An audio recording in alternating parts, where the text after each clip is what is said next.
Hey y'all, what's up? Just going to jump into it today. Got a chance to do something pretty neat. Justin Wood, the student pastor out at First Baptist Jasper, contacted me the other day and wanted me to do a devotion in Psalms so they could kind of send out on Instagram and something they've been doing every day. So he invited me to do that. And in doing that, I had a really good time developing that and getting some thoughts down on paper. And I sort of approached it differently and I just looked for things that stuck out. Just a quick reading like any of us could do. Um, I just read the chapter. I read chapter 69 of Psalms, and as I was reading it, I was like, "All right, God, show me whatever sticks out here. Just reveal that to me and help me."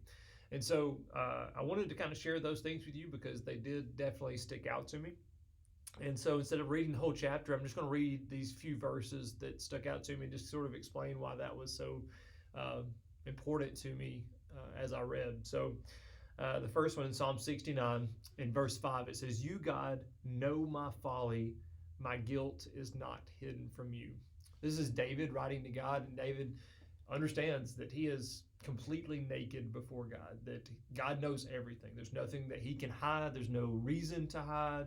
Uh, and the same is true for us, whether or not we want to admit it, that God knows even the most terrible details of our lives. He knows the greatest parts. He knows your heart.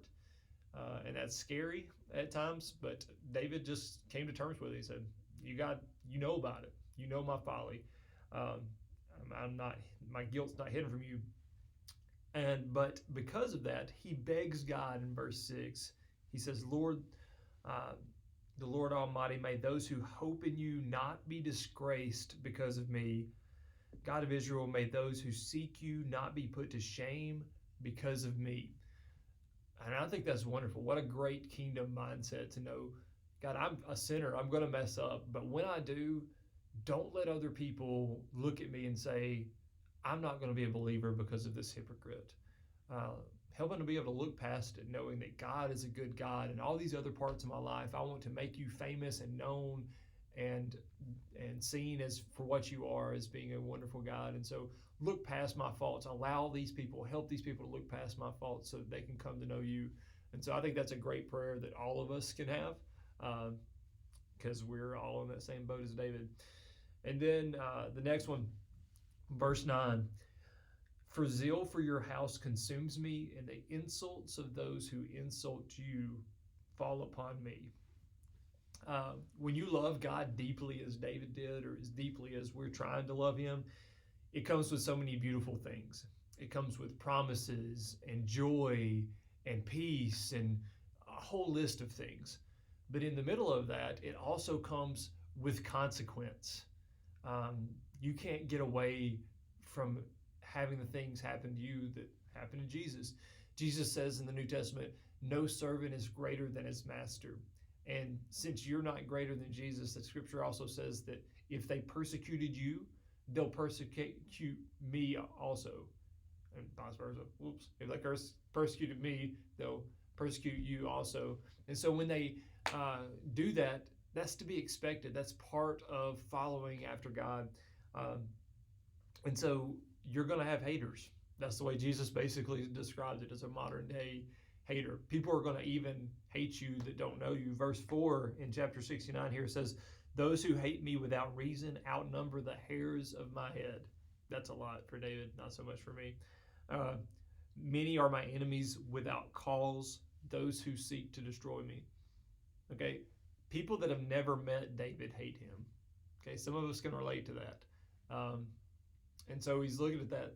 That's not to be a surprise to you, especially if you're following after God. Like when you are different, you guys know this being in school, when you're different, you're going to be noticed. People are not going to like you just because you do things differently. And if you're following after God in the right way, when you're loving people the way you should love them in this um, crazy, passionate way where you forgive people when they hurt you, when you trying to do things for other people that other people won't do, when you are not getting involved in stuff that everybody else is getting involved in, people are going to notice and they're not going to like it because you're different. So, but zeal for your house consumes me. The insults of those who insult you follow me. That's what David says. So I think that's relatable for us. And then the next one, verse 13, but I pray to you, Lord, in the time of your favor, in your great love, O God, answer me with your sure salvation. Rescue me from the mire, do not let me sink. Deliver me from those who hate me, from the deep waters. Do not let the floodwaters engulf me, or the depths swallow me up, or the pit close its mouth over me. I think the crazy part about those statements, these David's worried about these really bad things happening to him, and he wants God to save him from those things.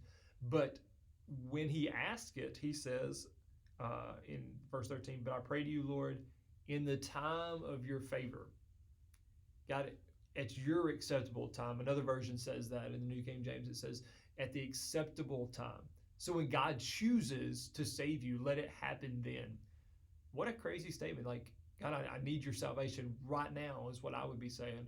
But David says, I trust you, God. In his humbleness, he says, God, you know better than me what's best and when is best for me to have something.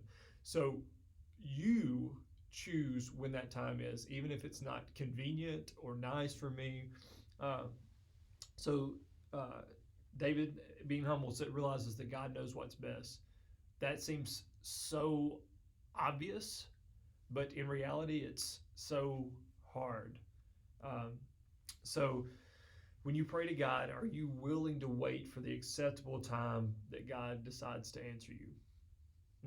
Another tough but relatable concept that David was thinking about at that time. And then the last one, verse 32, the poor will see and be glad. You who seek God, may your hearts live. David reminds him that when great things happen, when God answers prayer, that people will see it and know that God is a good God. When you pray to God, do you recognize when he answers those prayers? And do you say it out loud? Do you tell people about how God has answered your prayer? First thing you got to do is recognize it. When you pray, expect God to do something, and when he does it, see it for what it is, that God answered your prayer. And then when he does that, tell other people about it.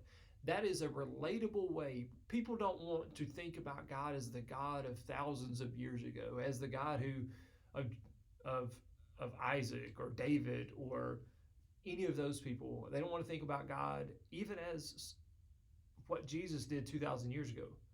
They need a God that does things for people right now, does things for people today.